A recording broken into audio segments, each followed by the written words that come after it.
All right, good morning. And Steve, thank you for being LifeLock. I've had you for 15 years, and it's been very helpful. All right, so Jane, good morning. How are you? Good morning. How's Thank traffic? you for having me. It was brutal. Yeah, I tell people that rush hour here is like a 30-minute window, and it's pretty tough for 30 minutes or so. And they come in pockets. Yeah. All right, well, thanks for joining us. So I moved to Austin about three and a half years ago from California, like about 75 million other people did. And I immediately started finding Jane because I was trying to find places to go to have dinner or drinks or take my kids and go do stuff. And you were immediately popping up on Instagram because you have a lot of great content. And I'm picky about creators because there's a lot of content out there that's not great. There's a lot of it that's really great. And I think we do have a video, right, Paloma? So we're going to show the quick video that you shared to me, just to give you an idea of the quality of the content that Jane puts together. So why don't we run that?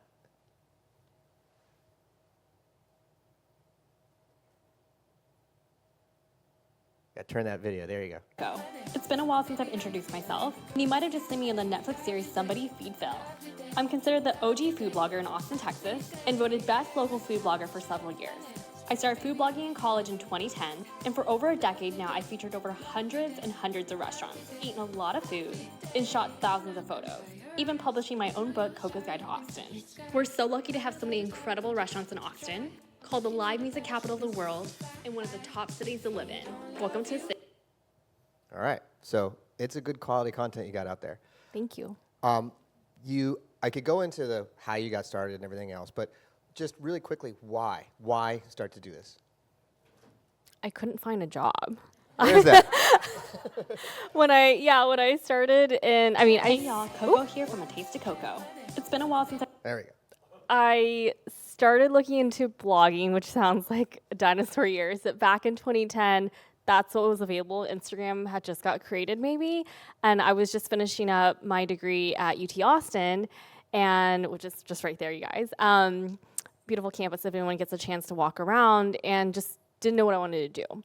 And I was working a few part-time jobs. I had discovered blogging and Googled how to build a blog, and the next 4 years tried interviewing with companies, actually applied for Facebook 5 times, was up for an editor position at some point, but nothing just like made sense, or I simply just couldn't land the job. And the one thing I kept falling back to was A Taste of Koko. And doing so, obviously, you get to explore a great city, you get to engage with everything that's around you. What is it that, or let me say this, when was it that brands started to pay attention to what you're doing? I think my first brand was probably 2013, and it was Godiva, and I didn't grow up eating fancy chocolate, so when they reached out and offered to send me a box of chocolate, I thought I hit the jackpot. Nice. I was like, I will do all the things. What do you want me to do? I'll do anything. And they sent me a box of chocolates, and back then I wrote a blog post, which I would not do that now, but wrote a blog post. I think they sent me this giant teddy bear. It was very cute. And you kind of work with one brand, which I didn't even thought that was working. I just was like, oh, they want to send me free chocolate. Right. And I did that post, and then another brand reached out, and then another one. And my plan was to find some sort of 9 to 5, but the brand work kept coming, and all of a sudden it went from like 5 to 10 a month, and then all of a sudden, on average, about 100 brand partnerships a year. Got it. And when you're talking to the brands, and you have brands in this room, they work with creators and influencers, and we'll get into the distinction between those in a second. But at what point did it really start to, like, what was the tipping point? Was it volume of followers? Was it just that you started one and all of a sudden that agency opened the door for more? What was it that got more brands coming in? It definitely wasn't volume of followers. I think my first major brand deal was Carnival Cruise Line, and I was at 9,000, which is very small nowadays for a brand project. But back then, I think that was still like relatively higher than the average person on Instagram. But as I did some of these bigger projects, like the Carnival, the KitchenAid, the Whole Foods, I was getting maybe like 30 brands reaching out a day. And it was just the sheer volume of mostly agency work at that point. Right. And did it start to feel more like it's a business than just a job that you were trying to fulfill? Like, you had to obviously, and I even watched you for a second when you were just throwing through your email. Delete.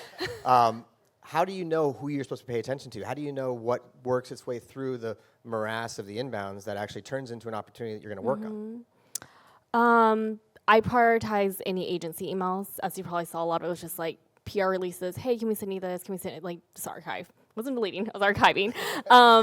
And so I mean, I think for me, like I learned really quickly that usually agency email is very professional. It says like, hey, we're looking to work with you. Sometimes there's an NDA that's required, or hey, like, hey, Jane, we found you online. We'd love to work with you. Our client is X, Y, and Z. We'd like to see if there's any interest here. Can we set up a call? And I think I learned on the job with every single job that I was getting presented because I didn't have a degree in advertising. I didn't understand how much money is spent in advertising. Like even when I did my first project at Carnival Cruise Line and they wanted to sign a 1-year contract, I don't remember exactly how much the project was, but they wanted to sign exclusively for a year. And I was like, yeah, I'll do anything. Like send me on the cruise. Where do you want me to go? I'll go to all the islands. And it sounded like a great deal. And not knowing that they then re-signed for another year, but then because I had aligned myself with such a big brand like Carnival, I think it kind of gave me a check mark, aside from the check mark that Instagram gives you, but a check mark in front of all the other brands and agencies like, oh, she's been vetted. We see the ad work. It looks professional. Maybe they even reached out to the agency on record. Hey, what was it like working with her? Because I know agencies talk to agencies, but it was that. And I think for your question on how did I know as a business, I don't think I did. There was at some point, I remember in 2014, 2015, when I started looking for a talent agency to represent me, I was literally pulling off on the side of the road with my laptop and would just pull it up and jump on a call with the agency just to answer calls. They'd be like, hey, we want this contract back in 2 hours. I'd be like, absolutely. No talent agency is going to work as fast as that. Yeah. But that's how I was able to like time was of the essence. The faster you sign the contract, they're like, great, you're onboarded. Next one, sign the next one. And I knew I probably was undercharging considering how fast these contracts were being signed. And you know, exclusivity and all those things, but started looking into a talent agency. And still at that time, I didn't consider it as business. I just was like, I need help. Yeah. And I don't think I know what I'm doing. Have you built up a team around you to help you at this point, or is it primarily just you doing everything? I've gone through waves. So the first 10 years, it was just me, in addition to the talent agency where I had a manager and an account coordinator. The last 2 to 3 years, because my husband and I started doing other projects, started diversifying, I guess, our lives. We started doing real estate, which is very, very time consuming. I decided to take a step back and hire a team of 4 to help me with content and help me go to events and help me with like just kind of organic content around town. And this year I decided to scale back just to me again. Okay. Now, let's go back to this. There's 2 questions that I think are important for the folks who are in this room, the brands and the agencies specifically. And we did talk about this. I have opinions on the difference between a creator and an influencer. What's your opinion before I say mine? So I always thought I was just being me. I didn't know there was the whole thing about content creator and influencer, but I've noodled on this as leading up to this conference. And I think the reality check I realized as of yesterday was I consider myself an influencer because I have a demographic that I'm influencing people who have followed me for over a decade, and also certain videos that have popped and continuously get thousands of views every single day. But I think when it comes to brands and agencies, they're casting me and considering me as a content creator. And we can talk about that. Yeah, and that is a distinction that I think the industry has started to adopt. And it's funny, not to go on a tangent, but the more creators that I talk to, the more I'm really remembering they don't give a crap about the industry of advertising, right? It's a job, it's a business for you all. You build it and you're doing great with it, but they don't care. You don't care about the IAB. You don't care about the 4As. You don't care about the ANA. You don't care about any of these horses. I don't even know what that is. Right, these are all acronyms that mean nothing to you, and yet we, as an industry, abide by all these things of governance and compliance that they lay out, and all the rules that are laid out. Creators don't really mind or care. In my eyes, a creator is someone who's publishing content on a regular basis, whether it's sponsored or not. Influencers tend to build an audience around themselves and then monetize that audience. And so I do think from the perspective of the industry, you're looked at as a creator. The Kardashians are influencers. And it's a subtle distinction, but it's one that I think a lot of people pay attention to because, and once again, going down this path, the more I've talked to creators over the last 2 to 3 years, the more I realize that there is a cream of the crop, a really high quality of content, which you fit into, I think, that is starting to rival what we would see from traditional publishing. And I think that's where you're starting to get a lot of attraction by brands, right? Yes, I think they like the high, quick production. They like, it's catchy, but it's interesting when I do campaigns, with other creators, and I'm like, we literally went through the same experience, but how did your video turn out like that? And why does it look like you're drunk driving? Like, I don't understand. Yeah. So I think brands like that high production, but I think the biggest thing from my understanding of working in brands and agencies the last decade, it's just the professionalism. I respond to my emails every 30 minutes. I blame it on this customer support job that I had early on, and the CEO there just like really nailed it into me. So respond to my emails within 30 minutes, get the content, if not before the due date, but at least on time. And I've heard from many account managers, you'd be surprised that sometimes you don't get the content maybe like 2 weeks later, and you're just constantly chasing, right? And you're freaking out because you want to get fired at work. But just like simple things like that, and then just follow the brief to a T. Like if it says don't wear orange, then don't wear orange because that's our competitors' colors. But you'd be very surprised that I think a lot of creators that, especially in the last 2 years, that are new to this, they don't read the brief, and they're like, "Oh, I'm showing to the event wearing the color I want to wear," and I'm like, "You can't wear that color. That's a competitor's It's a hard color. color not to wear in Austin, by the way. Yes, That orange. yes. But it boggles my mind. Like I remember a couple years ago, I did a project with Arby's, and the outfit they wanted us to wear for this hiking trip, which they did not tell us was going to be a 5-mile hiking. They were like, we're just going to go up the mountain. 4 hours later, we're still climbing this mountain to get to this burger. And it was a fun idea that the agency came up with, but they wanted us to wear this out like head to toe, everything Arby's. And one of the girls didn't show up she just wore like this cute hiking outfit. And I was like, what are you doing? Where's your clothes? And she's like, I don't want to wear it. And I'm like, what do you mean you don't want to wear it? Like you're not here for you, you're here for the brand.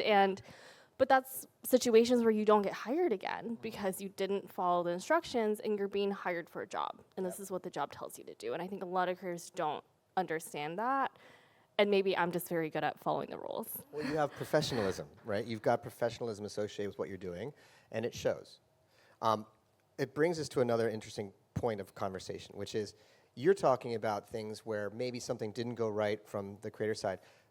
Talk to the brands. Like, what can brands do better when they want to come work with people like you and creators and influencers?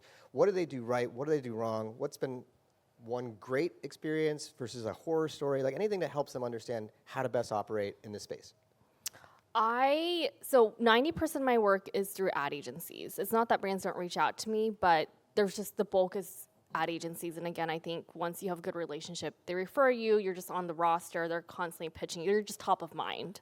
Until you do something wrong, then you're like, I think in this hidden blacklist in the hole. I prefer working agencies because agencies already have that education to your client, right? Here's the ad spin, here's the goals, here's the CTAs, all that. I don't have to do that, and it makes me nervous when it's a brand direct, and they're like, hey, I just saw this video you posted yesterday that's like with Kellogg's, and we're, X, Y, and Z brand, and we have budget $50. And I'm like, I can't help you. Like, I can't make this education for you. And it also makes me uncomfortable when I don't see a brand brief where they're like, hey, do whatever. We're just gonna send you a box, do whatever. I won't take those projects because I'm like, that's not gonna be successful. Like, I can't just do whatever. I don't know what you want me to do with this. Also, like, what are your goals here? I mean, I'm sure everyone's goals at the end of the day is to have sales, but I need to have guidelines. And so for me, I love it when agencies send briefs, and there's always, whether it's a 2-page that's just on Word, or sometimes like some of these are a little excessive where it's like 40 pages long and they're just like everything. And those are kind of hard to read through. So I think there's a good measure of like maybe 5 to 7 pages. Otherwise, you've probably lost the attention span, and I'm just not going to read every single slide.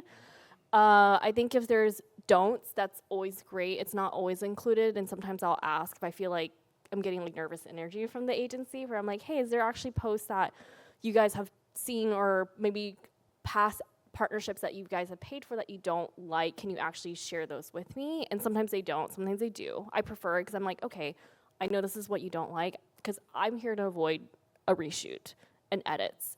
And especially if it's a live activation where we're going to an event, I will always be like, what colors do you want me to wear? What colors you don't want to wear? Like even something like 2 weekends ago, I worked a Ferrari/Lore barista system for an activation at Coda. And they had not said anything about dress code, but the first day I was like, I don't know much about racing, but every team has colors. They didn't tell me what not to wear. And the second day I was gonna wear this cute outfit, and I was like, I'm gonna gut check with my handler and say I'm gonna wear this orange. And she's like, you know what? Don't do the orange. It might look too close to, I forgot what the other team was. But just like little things like that, just to check. But that happens up actually a lot in the brand work that I do is even in airlines, you know, yellow is Spirit, blue is Delta, like these certain color, even the certain color of blue, right? Like the Delta blue is different from the United blue. So just being conscientious of that. And I know that sounds absolutely crazy, but when that video gets back to the board and they're like, that's not the right color of blue, why is she wearing that? Just little things like that. And I think that's a really interesting point too, because like I keep saying, like the professionalism that I saw in the stuff that you're doing, when you're reaching out to the creators and reaching out to the influencers to try and get them to do stuff with you, you have to provide those parameters, those guidelines, because most of the time, people are not going to ask you for that, right? You're not, usual people in your position are not going to ask the brand, hey, tell me what you want me to wear that day, what colors aren't going to work, and then you are going to be forced to do these reshoots and such, and this is why I think in a lot of the brands are afraid to dip into this space, because they see it as a huge, high-maintenance, difficult task to undertake. But I do think it comes back to planning. If you don't plan properly, you're going to be stuck with too many disparities in the outcome, and then you're going to want it being redone again. And all of a sudden, it doesn't work for anybody, right? Yeah. What about a really great example of how a brand came to you? Like they said, this is what we're looking to do. I've given you all the parameters. And then they come back to you and said, that even went better than we imagined. I mean, luckily that happens a lot of times. I do hear that feedback. I think just for me, I'm just always prepared, and I also will try to ask to jump on a call. I think a lot of creators, from what I've heard, aren't willing to jump on a call. They're just like, it's too much work, but I'm like, it's gonna be more work after the fact. Yeah. So I would say most of my projects sometimes I actually don't get feedback. They're like, great, we'll let you know about the next project. That's usually just the one line I get from the account manager, like, you're great, thank you for always being on time, being timely. I think the other thing is, again, very type A OCD person that's very organized, is I have a massive Dropbox folder sorted by year, and each year has a folder on each brand that's worked on, and within that folder is the contract, the brief, the content that was for them for review, another folder on excess videos and photos that sometimes they can use if they paid for that licensing, and then screenshots of analytics, and it's just all there. They don't have to ask for it. It's not, it drives me crazy when people send attachments and emails and it gets lost. So, yeah. Is it standard practice when you're working with the brands that you give them the rights to utilize that video in other locations later, or is that a separate negotiation with them? That's separate. So my talent agency would charge based on how long you want to use it. How long do you want to license it for? Is it for 30 days, a year? Do you want to put ad spin on it? Which platforms? No, you can't put this on a billboard, like things like that. Yeah. And I know this is a bad question to ask, but does it ever get policed? Do they actually follow up and enforce all of this? Can they? You know, that's kind of hard to say. There is, I guess I don't know, I'm not saying right? I'm ready to break rules. Yeah. I'm just curious. Yeah, to be honest, it is hard to track. I'm not advising anyone to take advantage of any creator that you're working with. Yeah, don't do that. For me, I think the last couple of years, there's just one ad that the brand put a ton of money behind. It's an Oreo ad. I don't know if anyone's seen it because I don't know how much money they put behind that, but I feel like everyone's seen it because they said it's their highest performing. And I knew how long they were still, because every single day someone would be like, oh my God, I saw you here. I saw it again. You're eating these Oreos again. And some of that's actually good for you, because I tell you, when coming out of the agency world, a lot of the brands are saying, I'm here to benefit my brand, but I'm also going to benefit you. You should want to do this for me for nothing. But that's not really going to hold a lot of muster, because this is your livelihood. Yes. And luckily, don't get a lot of those unless they're brand direct. And do you think that there's, like you mentioned over and over that it's a lot of the agencies. Has that shift started to change at all? Are you getting more inbounds from brands, or is it really pretty stable as the agencies are the primary point? It's been I would say it's been pretty stable for me. I think it's just because the inbound of agency is so high that the inbound of brand hasn't seemed higher, if that makes sense. That makes sense. What kinds of measurement do the agencies and the brands come back to you with to say that they judged that relationship with you to be successful? Because we talked a lot about that yesterday and the day before. Yeah, and I had an interesting question at the round table yesterday, which was, when a brand or agency comes to you, are you guaranteeing X amount of views? And I said, no. I've never had an agency or brand actually ask for that. Really? Yeah, they're not like, hey, I saw this last video, got 50,000 views. In order for you to get paid this amount, you have to also match that. No. Okay. It's just pretty standard. Hey, we're reaching out to you on behalf of X brand, we're looking to do an Instagram reel with 3 stories, reposted to TikTok, 6 months of usage, I don't know, 30 days of exclusivity within this category. Here's the budget. Are you interested? The budget question has changed over the years. I feel like right now, this year, it seems like here's the budget, take it or leave it. Yeah. The last 2 years, they don't usually share the budget, and they're like, how much would you charge for this? It's kind of like gone in waves. But this year, I feel like we're on a budget crunch, and it's like, this is the budget, take it or leave it, which has been hard for me being signed with the talent agency because my manager is there to try to like negotiate a higher rate, and it kind of sucks when it's like, no, this is the rate. And I'm like, well, you didn't really do any work here, right? We're just taking the project now. And so the analytics that they're asking for is a screenshot of the stories, that they're sponsored stories with all the views and impressions and reach. And then the same thing for the Instagram reel or TikTok video is they're just asking for that screenshot. I wish on my wish list of many things I wish for brand work is I wish agencies and brands would come back 60 days, 90 days later. And I used to do this, like a few months later, the video pops, like gets an extra million views. I go back to the agency and they're like, because I think they've moved on. Yeah. I think they've already moved on to the next client and they're just like, cool, thanks, but we're not sharing. We don't care to share. Yeah, most agencies are goldfish. They don't remember And I'm it. like, but wait, this video popped. Like, look at how many views and how many comments. But it seems like it's like, no, we're just asking you for the reach in the last 48 hours. And I'm like, yeah, but at least for TikTok, sometimes videos just pop like a week later. Sometimes they resurface, right? Something that was popular now just resurface and count the algorithm. So I would say from a creator side, it's disappointing when I would go back to agencies and be like, hey, look at the views, it bumped up. And there's like no incentive there, I guess. Or like, hey, like great, we'll let our client know. Like there's none of that. Yeah. What about the broader category? Even this morning, there was an article written about, and everybody talks, when they talk about creators, they usually talk about Mr. Beast right away. And there's been a lot of bad press with him lately and his show on Amazon, whether or not it's ever going to air. There's lawsuits and everything else. Now, he has been the poster child for the space for a long time. He's now starting to, while his content is still actually really great and impressive, he's starting to become an example of the lack of professionalism and some of the negative connotations associated with the space. Do you look at that? Do other creators in your space look at that and say, okay, that's a problem we have to really pay attention to and maybe even find ways to combat as a growing industry or growing channel? Or is it a lot of like the Pirates of Penzance? Everybody's kind of focused on their own ship and their own ability to stay stable in the waters. We are definitely all on our own ships. Yeah. Steering in different directions, some of us in circles. Yeah. And I think it's interesting, not just for Mr. Beast, but for those of us that are on TikTok, and for those of you that are not, please don't get on TikTok. It's very toxic. But it seems like this year social has become like a witch hunt where, brands are being torn down. Like even the Mr. Beast, like what I read on LinkedIn yesterday is like he launched a healthier Lunchables. Has anyone seen that? Yeah. But if you look at the ingredients, as another brand, I guess, basically even tore them down, was like, we actually have a healthier Lunchable, but they were like, if you look at the ingredients, it's like canola oil, soybean, like it's not good. But the tagline they're going with is it's a healthier Lunchable, which is going to make parents want to buy it for their kids, right? Right.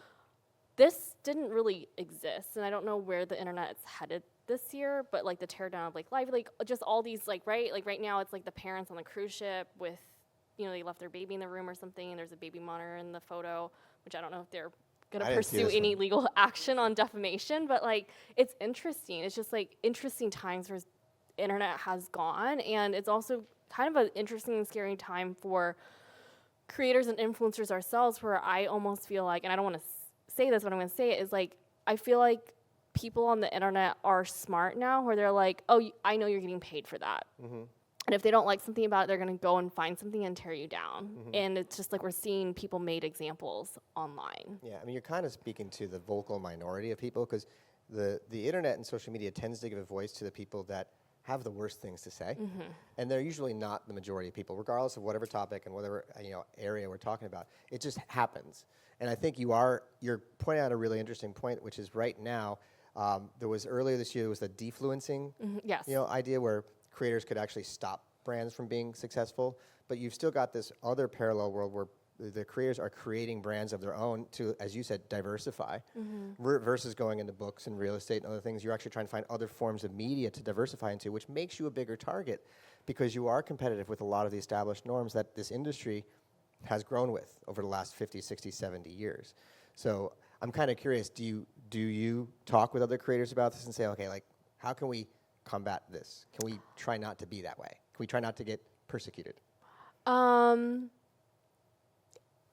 not sure about other cities, but being here in my pocket in Austin, I feel like a lot of us just kind of like mind our own business, and there's no meeting of the minds. So I have felt isolated. I think even this year where it's like certain things pop up online or someone gets upset, it is hard to not have a community of people to talk to. Like I have like maybe 2 or 3 that don't live in the city that I will talk to, but there's no meeting of the minds. Yeah. Well, one more question, then I want to open up for questions for the audience as well. But a big takeaway for the folks in this room, I think you hit on a few of these, but just to kind of summarize it for them. As they work with creators, what do you suggest they do better to make sure that the experience is more fluid, it's more seamless, and it's a more positive experience, and they want to do it again? A lot of it is just communication and be direct. Be direct on what your end goal is. And I think, like I said, was realizing as of yesterday, like I am actually being casted more as a content creator. And I say this because I have a vision, right? Like this video is cute, but it's hard when I submit this for review and the brand is at revision 15, cutting through second by second, and they don't like how I pronounced a certain word. And I even, I use 11 Labs, not sponsored, but for audio, because sometimes the rereading of the script, like sometimes I'm at number 20 revision and they're just like, we don't like the script, and I've had to even rely on my own AI voice to make sure the script and the words are enunciated correctly. And I think that just really cuts back on the creativity, but also just like, you know, it's hard to not take it personally, but it's just like, okay, second 15 to second 16, we've already done this revision 3 times. I don't know if anyone's actually going to notice that, you know. And so I think that's hard, but I think being direct, I think maybe this is just like top of mind for me recently on some projects is like I don't hear from the brand or agency for a few weeks, and all of a sudden they're like, okay, can you get this back to me in the next hour? Which is literally why I'm on my inbox every 30 minutes, because I'm so petrified that some agency account manager needed something in the next hour, and I was here on stage talking to you. And I don't check quickly? Yeah, no, I'm not gonna check. But I mean, there was one agency this week that I had to put some what do you call it? Guardrails. Where I was like, hey, I have a few speaking things this week. If your brand needs to come back, I was like, I am not available hour to hour, but you can send me requests in an appropriate time frame, and I'll try to get back to you, because I feel like 5-hour edit revisions is already pretty fast. Like I can't imagine every creator is getting you back to you that quickly. I don't know an agency that's going to do anything in 5 hours. Yeah, so. but that's a lot of the emails I'm seeing this year. Like, haven't heard from them in 2 weeks. Hey, can you get this back to us in 30 minutes? And I'm like, no, I'm driving right now, but I guess I could pull off on the side of the road.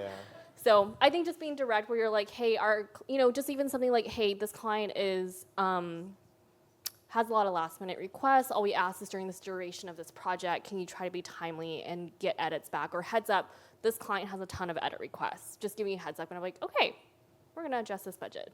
Maybe that's why they're not telling me. I don't know. Steve, you want to go out to the audience? Yeah. Some questions? Yep.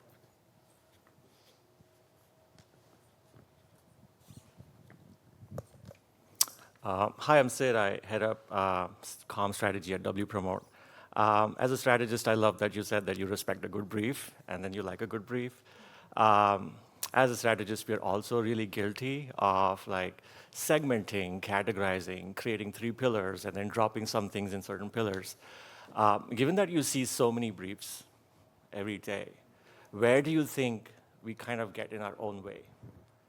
Like overcomplicating, like cerebral gymnastics. Like where does that happen? Like, and what's your advice? I mean, I feel like the last 15 months with what it seems like budgets being, smaller and teams are getting smaller and there's more junior people, I feel like through communication just from the amount of like back and forth. I think that's just a reality of advertising, which is why I'm realizing like, hey, I'm being cast as a content creator, not necessarily for my creativity, but I'm being hired because the brand's like, no, do it to this T. We want your spin on it, want your face in it, want your body walking through it, but do it exactly this way. And that's cute that you want to do it that way, but no.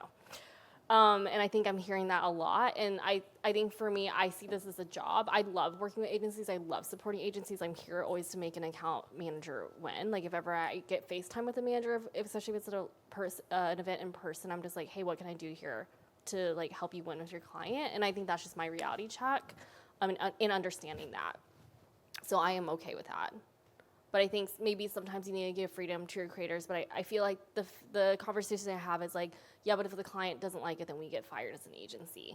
So I understand where I stand, right, in the whole timeline.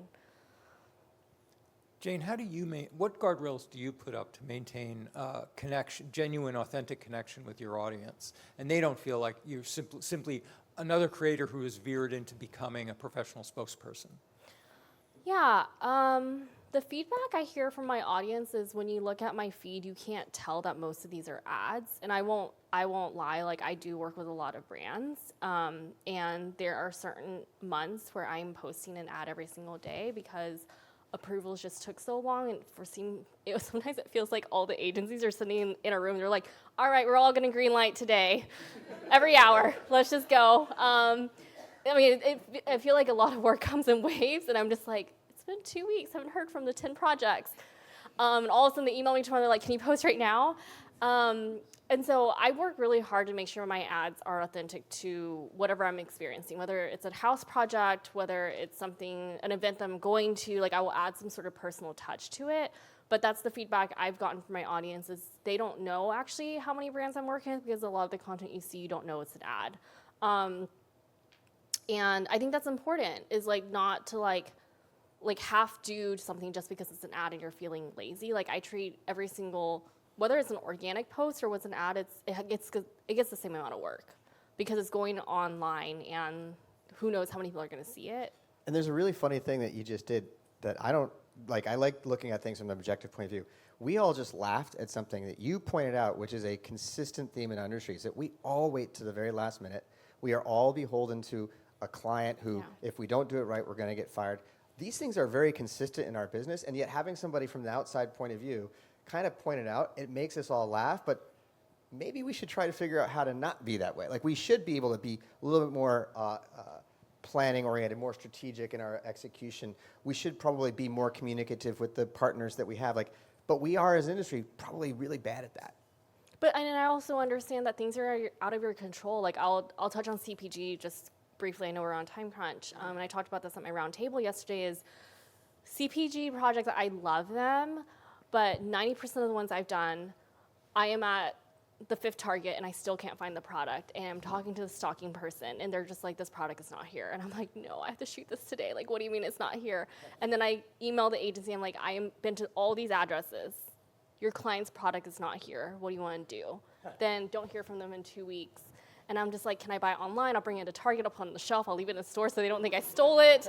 Like I'm here to let's get this move on, but some things are just out of your control. Or there's a few beverage brands that I shot this summer and we had to reshoot the whole thing because the brand was like, they zoomed in and they're like, oh, that's our old packaging. That's the old packaging. Can you actually tell us what stores that is? Because we actually had told them to pull that packaging. I'm like, oh, great. Now I'm a buyer. Now I'm a buyer also. And I laugh now, but I'm having meltdowns at home when I'm like. You're going to start having gray hair, Jane. Yeah. But I know, like, this is not you as an account executive's issue. It's not the agency issue. It's not just some things are just out of control. Or even, ACL's coming up. I do a lot of brand work around ACL. The number of times I've gone to ACL and it's a wine brand, and I'm like, you're not here.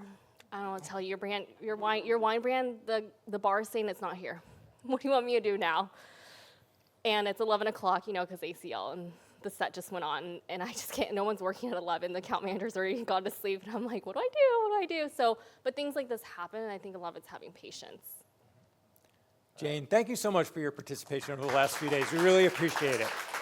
And thanks, Cory.